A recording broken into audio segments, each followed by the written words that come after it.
The envelope wasn't addressed to me, but it had my name written all over it. It was thick, heavier than a regular bill, the kind of mail you feel before you open. I remember standing in our kitchen, the late afternoon sun slanting across the counter, dust floating in the air like it always did at that hour. The kettle was screaming on the stove because I'd forgotten about it again. I was holding that envelope in one hand, my other hand already shaken before I even knew why.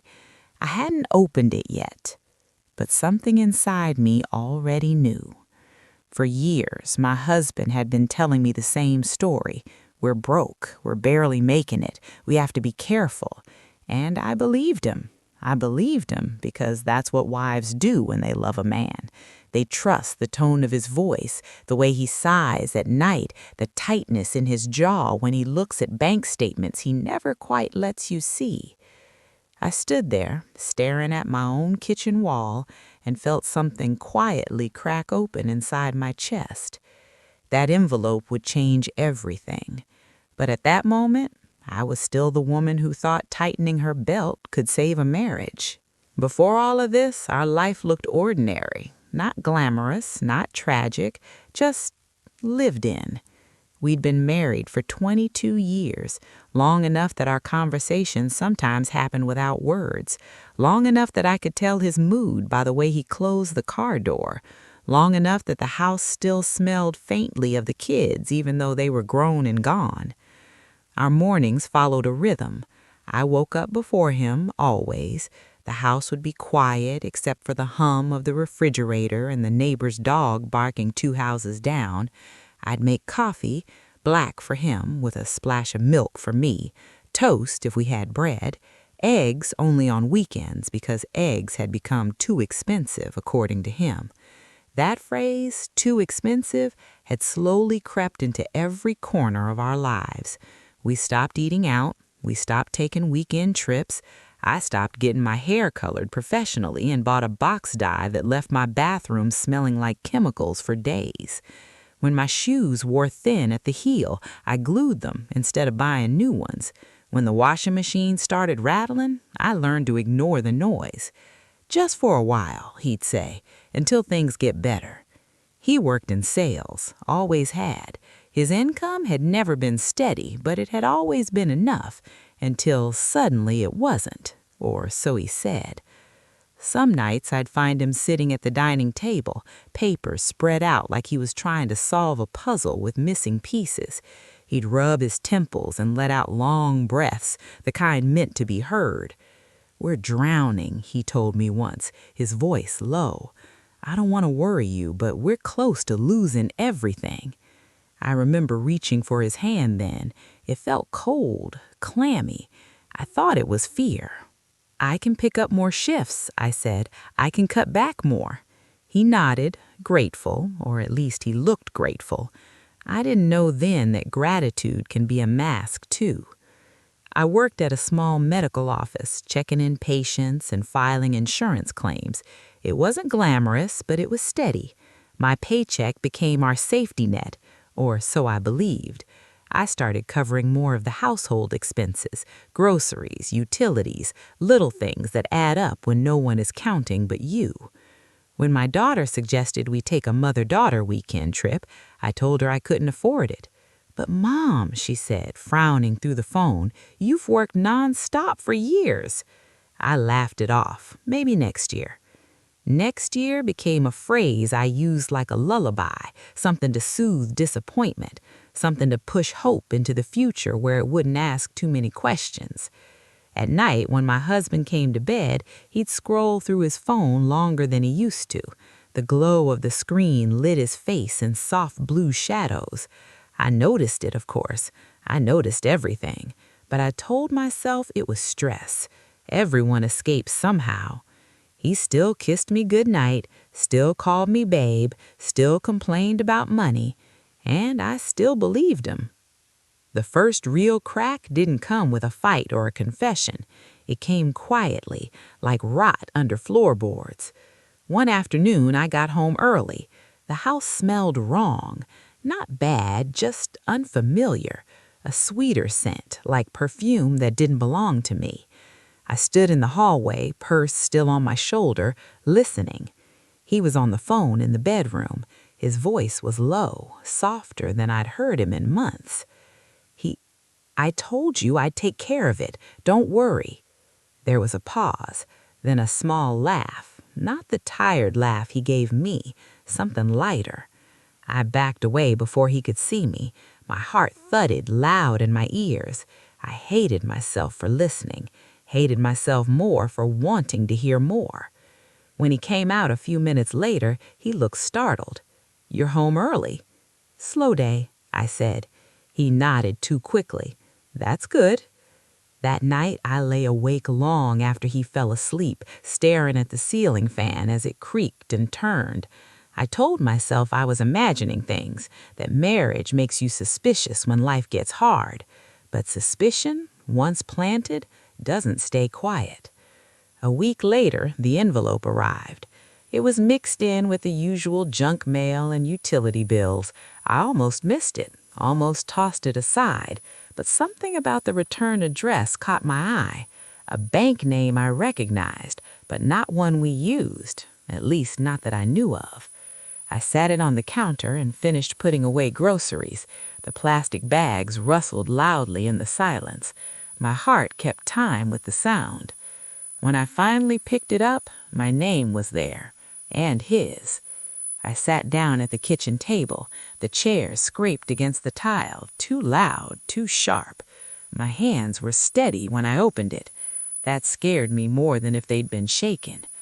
Inside were words I never expected to see. Second mortgage, outstanding balance, a property address that was not our home. I read it once, then again. Each time the meaning sunk deeper, heavier, like a stone settling into my stomach. We weren't drowning. He had built another life and buried me under the cost of it. I folded the paper carefully, placed it back in the envelope, and sat there until the kettle went cold on the stove. In that moment, something in me went very still. I didn't cry. I didn't scream. I didn't confront him. I started planning. That night, I cooked dinner like nothing had happened. I seasoned the chicken the way he liked it, with too much pepper and just enough garlic. I set the table, lit the small candle we saved for nice nights, and smiled when he walked in and kissed my cheek. My body moved on instinct, muscle memory taking over while my mind stayed somewhere else entirely. He talked about work, complained about a client who didn't respect his time. I nodded in the right places, asked the right questions, passed him the salt. Inside, though, everything had shifted. I watched him the way you watch a stranger when you realize you don't know them at all. The way his fork paused midair when his phone buzzed, the way he turned the screen face down without thinking, the way he avoided my eyes when money came up, even casually. "So," I said, keeping my voice light, "the bank called today." His shoulders stiffened, just a fraction. Most people wouldn't have noticed. "Which bank?" he asked. I shrugged. "One of them." He let out a breath, a little too fast. "They're always calling. It's nothing." I smiled. "I know." That smile took effort. It felt like holding a heavy box with straight arms, manageable for a while, but painful if you did it too long. That night, when he fell asleep, I lay awake again. Only this time, I wasn't staring at the ceiling fan. I was replaying the letter in my head, the numbers, the address. I got up quietly and went to the living room. The house creaked under my feet, the familiar sounds suddenly foreign, like I was trespassing in my own life. I turned on the lamp and spread the letter out on the coffee table. The address gnawed at me. It wasn't far, 15 minutes away, a neat little townhouse complex near the edge of the city. I'd driven past it dozens of times without noticing. I didn't go there, not yet. First, I needed to understand how deep this went. Over the next few weeks, I became someone new without changing a thing on the outside. I started paying attention, really paying attention. I noticed how he took phone calls in the garage now, the door half closed, even in the cold. How he suddenly had meetings on Saturday mornings. How he showered as soon as he got home, the bathroom filling with steam and that unfamiliar sweet scent I'd smelled before. I checked our joint account more carefully. Small transfers I'd never questioned before stood out like footprints in fresh snow. Nothing dramatic, just enough to hide in plain sight. I asked questions casually. Did the electric bill go up? Did you pay the insurance this month? He answered easily, smoothly, too smoothly. One afternoon, while folding laundry, I found a receipt in his pocket, a grocery store we never shopped at, items I never bought, organic berries, imported cheese, a bottle of wine that cost more than our weekly grocery budget. I folded the receipt into a neat square and placed it back where I found it. That was the moment I knew for sure. This wasn't a mistake, it was a choice. I didn't tell anyone, not my sister, not my daughter. I carried the secret alone, letting it sit heavy in my chest.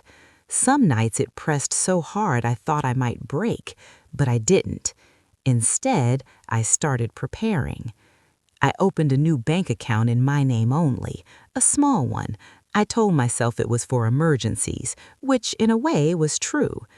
I gathered documents quietly, birth certificates, tax returns, insurance papers. I hid them in a folder beneath old photo albums he never touched. I met with a lawyer during my lunch break, my hands trembling as I signed in under a fake appointment name. She listened without interrupting, her face calm, professional.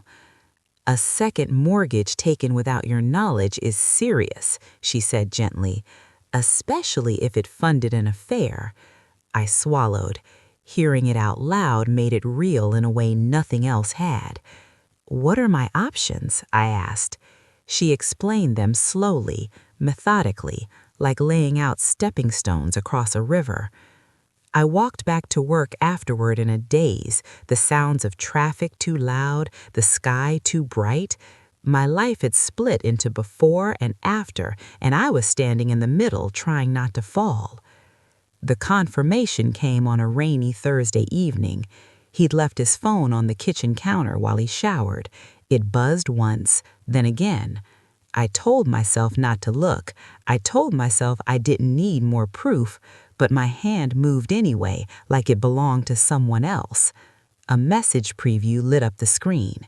"Miss you already. Thank you for today." My heart didn't race. It sank. I unlocked the phone easily. 22 years teaches you things like that. The messages were there, laid bare, no effort to hide them. Photos, plans, complaints about me, about how stressed I was, how money was tight, how he wished things were easier. Easier. I sat at the table, rain tapping softly against the windows, and scrolled until my fingers went numb. She was younger. Of course she was. Lived in the townhouse listed on the mortgage. He called it an investment, a fresh start. I put the phone back exactly where I found it before he came out of the bathroom, towel around his waist, humming. "Everything okay?" he asked. "Fine," and I meant something very different than he thought. That night, I cried, quietly, into a pillow so he wouldn't hear. I mourned the man I thought I'd married, the years I'd pinched pennies, the version of myself who believed sacrifice was always rewarded. But by morning, the tears were gone. In their place was something steadier, resolve. If he thought I was drowning, he was wrong. I was learning how to swim, and I was done keeping us both afloat. I didn't speak to him about it that morning. Instead, I made coffee in silence, letting the familiar smell of roasted beans fill the kitchen while I planned every step I'd take next. It wasn't anger that drove me. It was precision. Years of quiet endurance had sharpened me in ways I hadn't realized. I started small. Every morning, I recorded transactions, cataloged emails, and made copies of every financial document I could access. Every late-night bill he swore he had paid, every unexplained withdrawal, it went into a folder I kept hidden in the top drawer of my bedside table. He never noticed, and even if he did, he wouldn't suspect me. One Tuesday, he came home with a new grin and an extra bounce in his step. "Guess who closed the deal today?" he said, leaning over the kitchen counter. His hands were warm, the smell of soap lingering, but I barely saw him. My eyes were on the mortgage papers I had pulled from the envelope weeks ago, the ones that named her townhouse. "Oh," I asked casually. "That's good." "Yeah," he said, and for a moment I caught him off guard, the first crack in his practiced mask. "Feels like things are finally turning around." I nodded slowly, sipping my coffee. "Must be a relief." "Yes, but he said, leaning closer, lowering his voice, "I had to make some sacrifices." I looked at him, letting the silence hang between us. He smiled, proud of himself, completely unaware that I knew the truth, that he had buried me under the weight of his choices.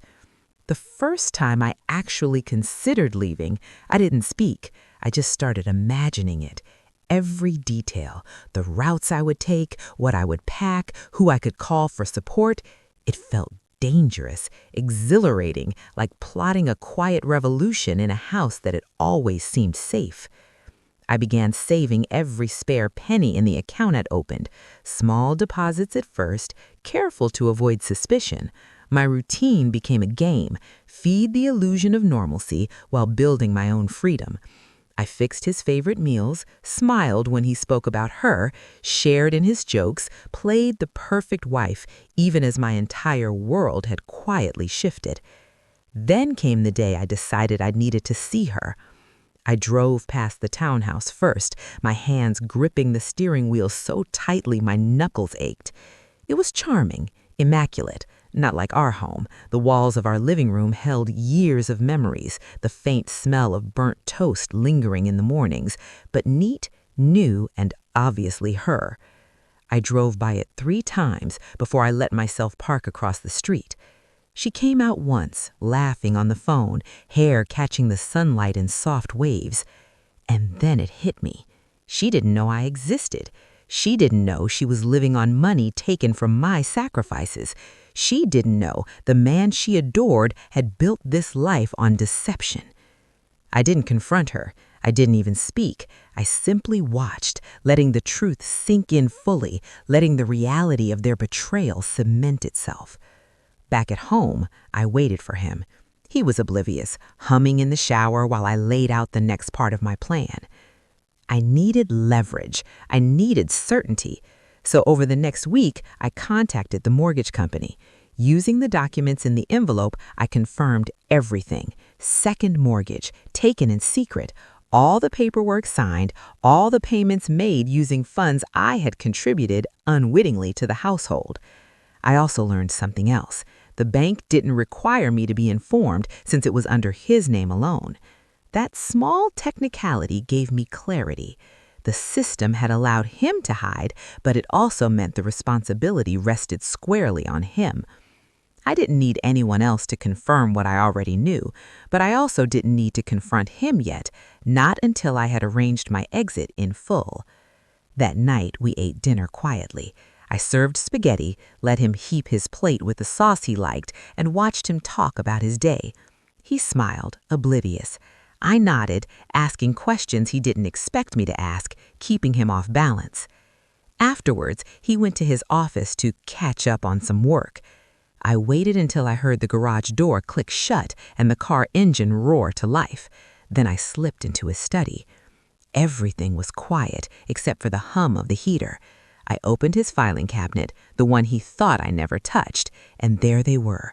Additional receipts, more documents for the townhouse, little notes to her, all of it carefully tucked in envelopes. I took photos of everything with my phone.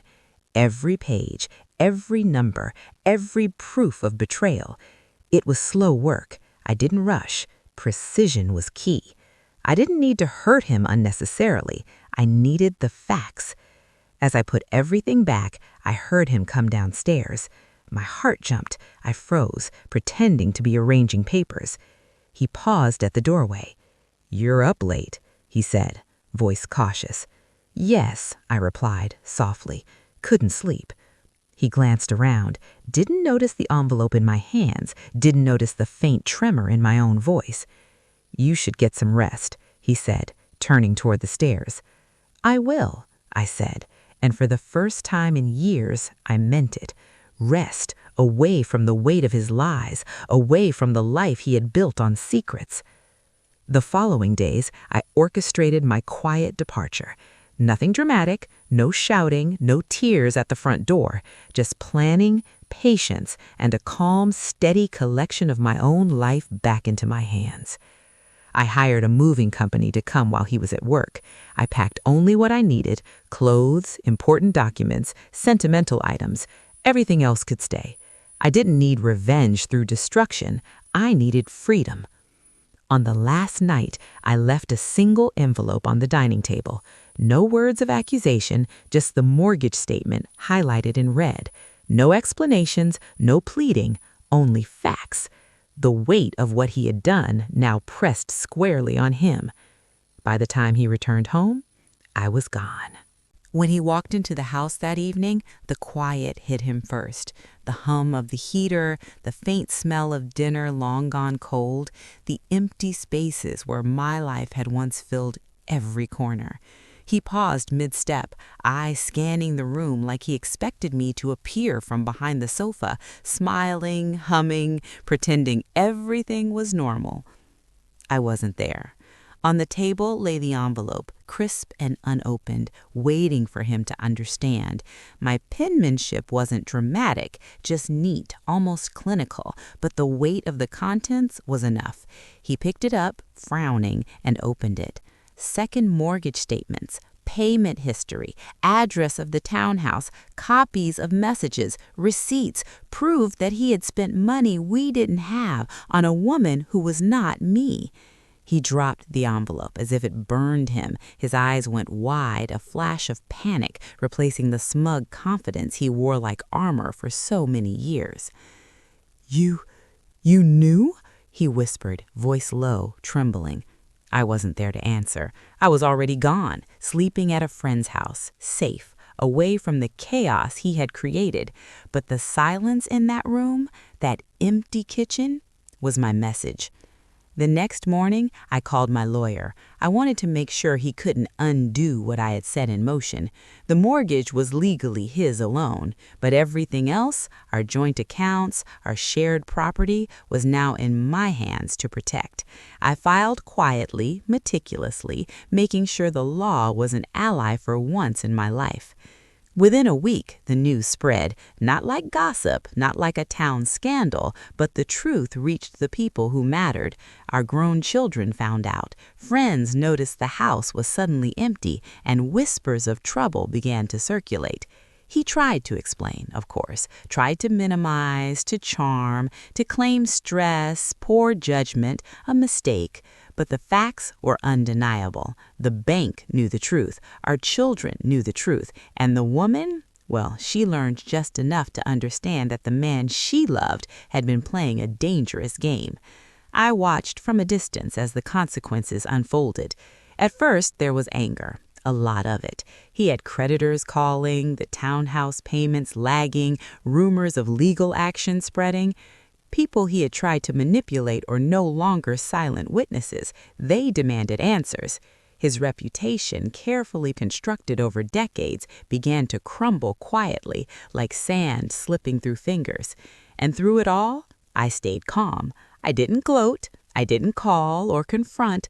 I let the truth speak for itself. One afternoon, my daughter called. "Mom, are you okay?" I smiled softly into the phone. Better than okay. Peaceful.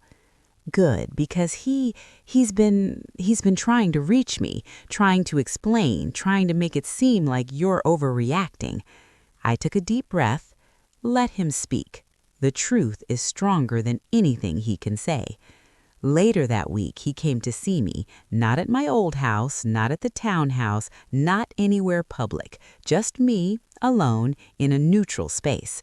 I wasn't sure if it was remorse or desperation driving him, but I wasn't concerned. He looked older somehow, the lines on his face sharper, the light in his eyes dimmer. He held his hands out as if to reach for something, maybe forgiveness, maybe understanding. "Please, we can work this out," he said. I shook my head slowly. "No," I said. My voice was calm, measured. "You built a life on lies. I spent years believing your words. I can't unsee that. I can't pretend it didn't happen, but I can move forward." His shoulders slumped. I could see the weight of his mistakes pressing down on him now, fully. I didn't gloat. I didn't need to. I stood, collected my things, and left him there with the truth, the consequences of his choices. The townhouse? He eventually had to sell it. She moved out quietly, embarrassed, confused, betrayed in a different way than I had been. The money he had spent, the debts he had accrued, it was his alone to carry now, not mine. I watched him from afar, not with anger, but with clarity. Life had handed him responsibility for what he had done, and there was no shortcut out of it. Meanwhile, I rebuilt, slowly, carefully, piece by piece. I rented a small apartment, furnished it with things I loved, with spaces that smelled like home again. I took long walks without worry, sat in cafes reading books for pleasure, and laughed without guilt. For the first time in years, my money, my time, my life was mine, and I didn't look back. The first few weeks in my new apartment felt strange, quiet in a way I hadn't known since before marriage. No hum of the fridge he complained about, no half-finished mugs on the counter, no late-night footsteps pacing the living room. Just the soft ticking of a wall clock and the occasional car outside. I had to relearn what it felt like to breathe without tension wrapped around my ribs.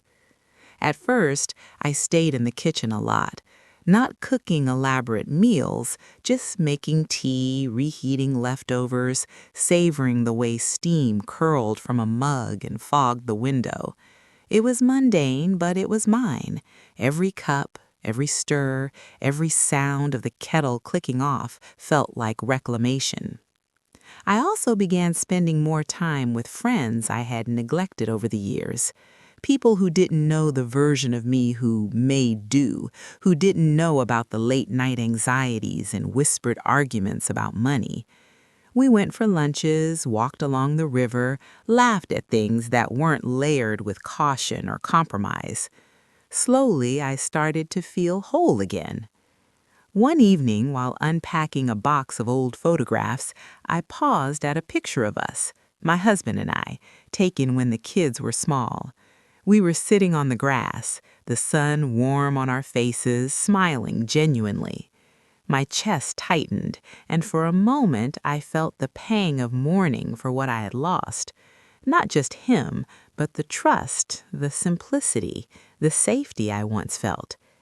And then I remembered the envelope, the second mortgage, the long years of tightening my belt while he built another life, the sense of betrayal that had once consumed me. I breathed deeply, not to push the memory away, but to acknowledge it, to let it settle like sediment in a clear jar. I could see it, understand it, but it no longer defined me.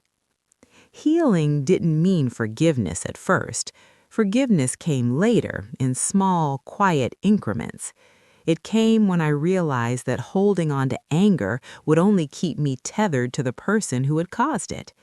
It came when I saw him dealing with the consequences of his actions, and I didn't feel satisfaction so much as relief that justice, slow, inevitable justice, was being served. I started journaling every night, not as therapy, but as a way to witness my own growth. I wrote about the mornings I woke without dread, about the first time I walked to the market alone and bought fresh bread without counting pennies. I wrote about my plans, my hopes, the little victories that weren't marked by drama, but by courage and resilience. Slowly, I started to see a version of myself I had long ignored: independent, steady, capable. I realized that the life I had built for my husband, the sacrifices I made, were not wasted. They had taught me strength, patience, and clarity. And now I could use all of that for me. The children were the hardest part at first. They struggled with loyalty, with confusion, with the sudden absence of their father's presence alongside mine. But conversations, slow and honest, built bridges. I didn't cast blame. I simply told the truth, careful, measured, appropriate to their ages. "I loved him," I said, once as my daughter sat beside me on the couch, legs curled under her. "I trusted him, and he hurt that trust. But we can't change what he did. We can only move forward." She nodded, silent for a long while, then softly, "I'm proud of you, Mom." Those words were heavier than any confrontation, sweeter than any revenge I could have imagined. They reminded me that rebuilding wasn't about retaliation. It was about integrity, self-respect, and the quiet dignity of reclaiming your life.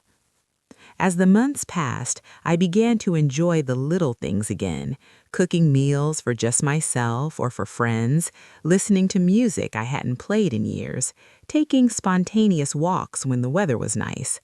I started volunteering at a local shelter, lending not just my hands, but my experience, my empathy, my patience. And in that work, I found new purpose. I discovered joy in giving without expectation. One evening, I walked along the river, watching the sun melt into the water. The wind carried the faint scent of blooming flowers. A group of children laughed in the distance. I felt my chest open, light and free. The years of fear, of doubt, of betrayal, they were still part of me, but they no longer had power over me. I thought about him once, briefly, and felt only a faint pang. The life he had chosen was no longer my concern. I had chosen mine, and in that choice, I found peace. Healing, I realized, wasn't dramatic. It wasn't one big moment of triumph. It was the accumulation of quiet mornings, honest conversations, and the courage to prioritize myself. It was learning to eat without counting every calorie, to laugh without worrying, to spend money on something that made me happy without guilt. And more than anything, it was learning to trust myself again. Trust my instincts, my choices, my voice. That trust had been eroded for years, but it grew back stronger than ever. I didn't hate him anymore. I didn't even want him to suffer. He had already felt the weight of his choices. My focus was on building a life where betrayal didn't define me, where lies couldn't touch my happiness. And in the quiet of my small apartment, with the soft hum of the heater and the faint smell of brewed tea, I understood something I had never allowed myself to fully realize. I was enough. I didn't need his apologies. I didn't need his love back. I needed me. Sometimes I still think about that envelope, how something so small could hold the power to change a life, how one piece of paper, one quiet truth could unravel years of illusion and finally let me see clearly. I've learned that betrayal is not always loud. It doesn't always come with shouting or breaking glass. Sometimes it creeps in slowly, hidden in small lies, in financial deception, in the absence of honesty.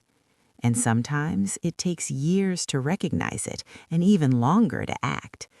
But when you do, when you step forward with clarity and purpose, the freedom that follows is unlike anything else. I want you to understand something. Leaving wasn't easy. I spent countless nights imagining what people would say. I worried about my children, about my friends, about the judgment of neighbors who didn't know the full story. But staying would have cost me more than money or comfort. It would have cost my sense of self. And there comes a point when protecting yourself isn't selfish, it's necessary. Now I wake up without the weight of secrets pressing on me. I laugh more freely. I spend without fear. I make plans for myself, and I make them out of love and respect for the woman I've become. That woman is not broken. She's not lost. She's steady, resilient, and finally, she is free. If there's a lesson I want you to take from my story, it is this: never underestimate your own strength. Life can be unfair. People you trust can deceive you, but you are not powerless.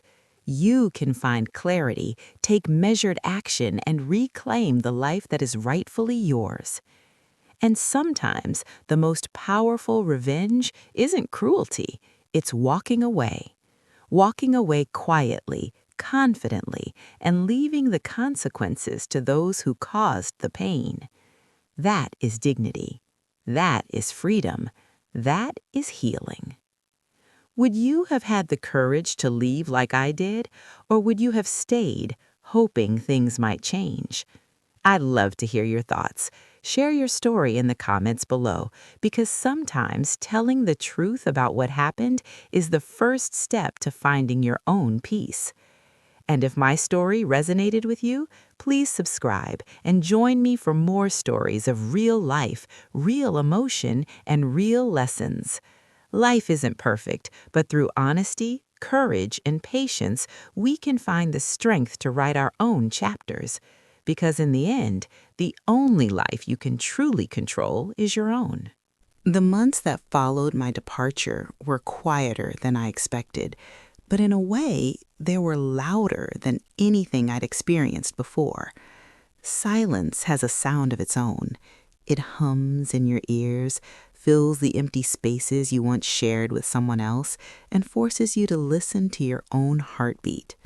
I discovered how much I had neglected myself while trying to hold a marriage together that wasn't what it seemed. The little things, the morning sunlight on my kitchen counter, the smell of rain on asphalt, the warmth of my daughter's hand in mine.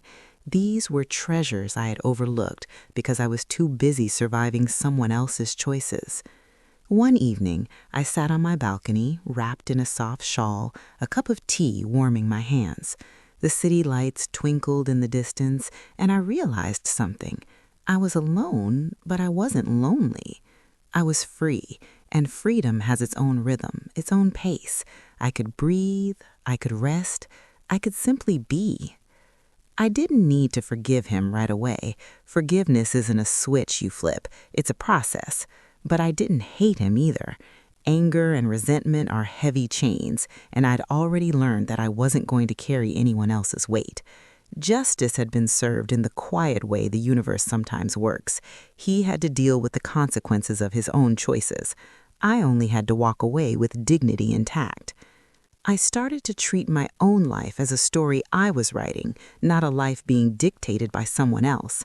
I cooked meals that made me happy, listened to music that lifted my spirit, and even started volunteering at the local shelter.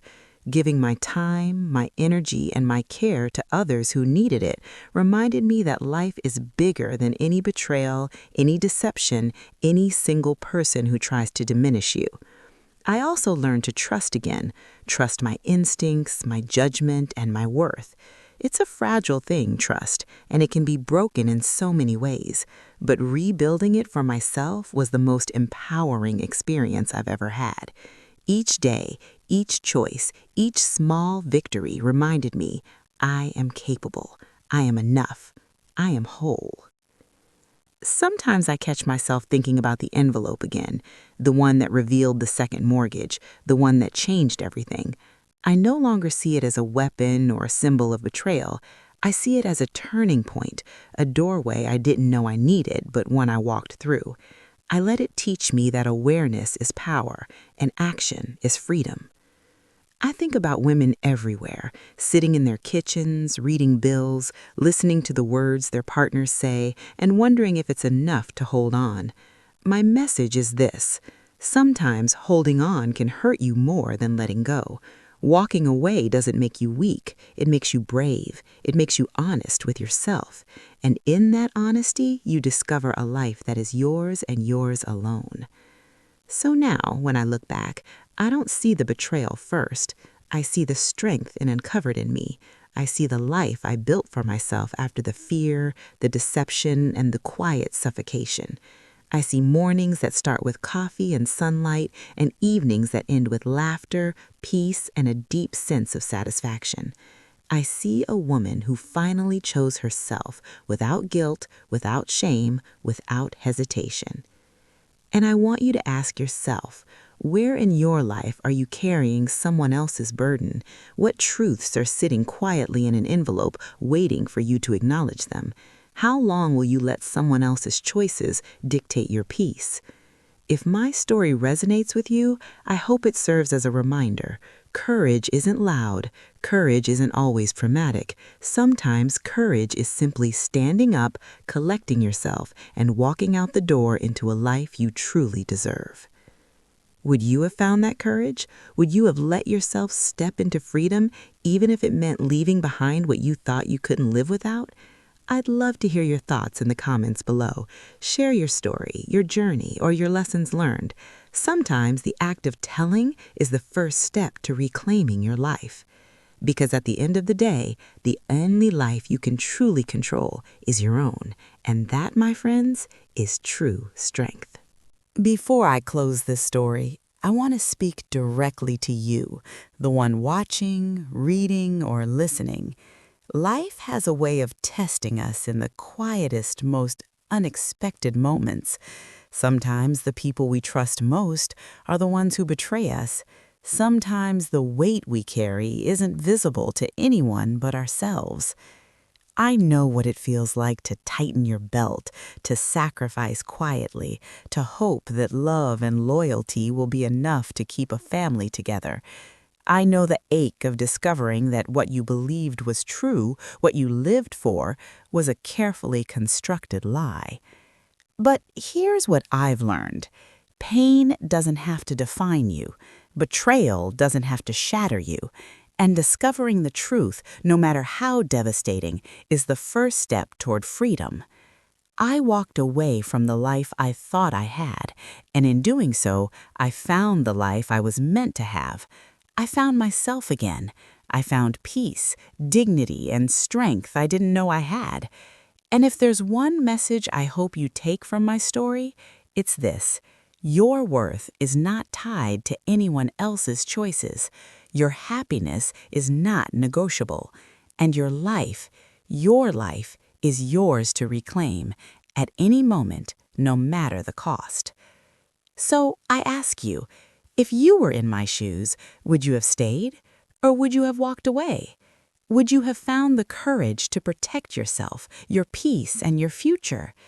I want to hear your thoughts. Share your story in the comments below. Let's start a conversation about strength, resilience, and the quiet courage it takes to take control of your life. And if my story touched you, if it resonated with something you've experienced, please subscribe for more real-life stories shared with honesty, emotion, and the hope that even in the darkest moments, we can find light again. Because at the end of the day, the only life you can truly control is your own. And that, my friends, is where real strength and real freedom begins.